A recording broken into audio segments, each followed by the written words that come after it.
অসম চৰকাৰৰ ৰাজ্যিক বাজেট দাখিল কৰিছে আৰু অত্যন্ত উদ্বিগ্নতাৰে সৈতে সদৌ অসম ছাত্ৰ সন্থাই এই কথাটো লক্ষ্য কৰিছোঁ যে এই বৰ্ষৰ ৰাজ্যিক বাজেটত অসম চুক্তিৰ ৬ নং দফাৰ আধাৰত গঠিত বিপ্লৱ কুমাৰ শৰ্মা সমিতিৰ প্ৰতিবেদনৰ পৰামৰ্শসমূহ ৰূপায়ণ কৰিবৰ কাৰণে অৰ্থাৎ অসম চুক্তিৰ জৰিয়তে অসমৰ খিলঞ্জীয়া মানুহক সাংবিধানিক ৰক্ষা কৱচ প্ৰদান কৰিবৰ কাৰণে কোনো ধৰণৰ পুঁজি ধাৰ্য কৰা হোৱা নাই। এই কথাটোত আমি অসন্তোষ প্ৰকাশ কৰিছোঁ আৰু আজি অসমৰ মুখ্যমন্ত্ৰীগৰাকীলৈ এখন জৰুৰী পত্ৰ প্ৰেৰণ কৰি সদৌ অসম ছাত্ৰ সন্থাই সেই অসন্তোষ আমি প্ৰকাশ কৰিছোঁ। ২০২৫-২৬ বৰ্ষৰ বাজেটত সদৌ অসম ছাত্ৰ সন্থা আৰু অসম চৰকাৰৰ মাজত মুখ্যমন্ত্ৰীগৰাকীৰ অধ্যক্ষতাত হোৱা আলোচনা মৰ্মে বিপ্লৱ কুমাৰ শৰ্মা সমিতিৰ প্ৰতিবেদনৰ ৩৯টা পৰামৰ্শ ৰূপায়ণৰ সেইখিনি সময়লৈকে সিদ্ধান্ত হৈছিল। সেই ৩৯টা পৰামৰ্শ ২০২৫-২৬ বৰ্ষৰ বাজেটত তাৰ উল্লেখ আছিলে। সেই পৰামৰ্শসমূহ ৰূপায়ণ কৰাৰ প্ৰতিশ্ৰুতিৰ সমান্তৰালকৈ কোনটো শিতানত কিমান পুঁজিৰ আবণ্টন কৰা হ'ব সেই পুঁজি ধাৰ্য কৰা হৈছিল। কিন্তু আমি যোৱা এটা বছৰত দেখিলোঁ যে ধাৰ্য কৰা পুঁজিসমূহৰ প্ৰায়বোৰ ক্ষেত্ৰতে প্ৰথম অংশটোৱে মোকলাই দিয়া হোৱা নাই।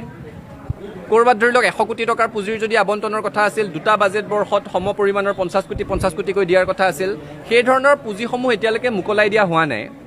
৫২টা সিদ্ধান্ত হোৱা পৰামৰ্শৰ ভিতৰত ৩৯টাহে যোৱা বছৰ বাজেটত উল্লেখ আছিলে। অৱধাৰিতভাৱে এই বছৰ বাজেটত সেই ৫২টাৰে ৰৈ যোৱা পৰামৰ্শখিনি সন্নিৱিষ্ট হ'ব লাগিছিল, যিটো নহ'ল।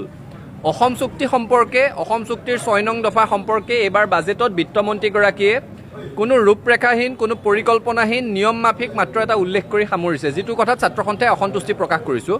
এটা কথা স্পষ্ট যে অসম চুক্তিৰ ৬ নং দফাৰ আধাৰত সাংবিধানিক ৰক্ষা কৱচ সংকটৰ সৈতে যুঁজি থকা জাতিটোৰ কাৰণে সঞ্জীৱনী সুধাৰ দৰে।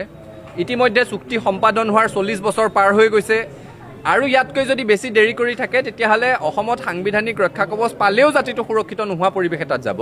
আৰু পুঁজিৰ অভাৱৰ কাৰণে যাতে এই গোটেই সাংবিধানিক ৰক্ষা কৱচৰ ৰূপায়ণৰ বিষয়টো স্থবিৰ হৈ নাযায়, সেইটো কাৰণে চৰকাৰক আমি চকু দিবলৈ আহ্বান জনাইছোঁ।